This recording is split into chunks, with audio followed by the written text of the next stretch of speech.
30段。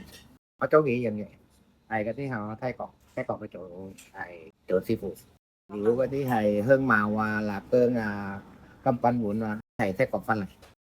我哋鋪頭名叫今日泰國菜館啦。今日泰呢三個字咧，其實就係我哋喺泰文嗰度譯音過嚟嘅。喺泰國話，今日係前皇帝一個休息一個藥亭個名嚟嘅。廣東話就今日係啱啱好舒適休閒嘅地方咁嘅意思。泰國菜咧有好多有啲泰北嘅味道啊，中部啊、南部啊咁樣，有啲叫鄉下嘅味道啊咁樣啊。我哋呢個味道咧，我哋係中部酒店嗰個味道，即係高級啲嘅咁。咖喱喺度比較出名啦，因為好多香料啊、咖喱啊嗰啲味道炒出嚟啲嘢咧就鮮甜啊好味嘅。香港又中意食海鮮啦，有一款叫燒牛肉啊，取材嗰啲好靚嘅牛肉啊嚟燒切片嚟食。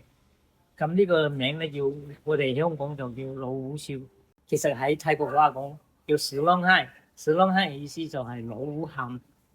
點解叫老虎餡咧？餡嘅意思唔係話好難食到餡，係因為佢燒得好香，入邊好多香料，燒到好香嗰啲味道出咗嚟，引到老虎到嚟食咁，即係食到哇原來係辣嘅，會流眼淚咁嘅意思。意思嚟到香港我哋就冇聽啊，喊聲老虎咁，咁呢度叫變咗叫老虎燒咁。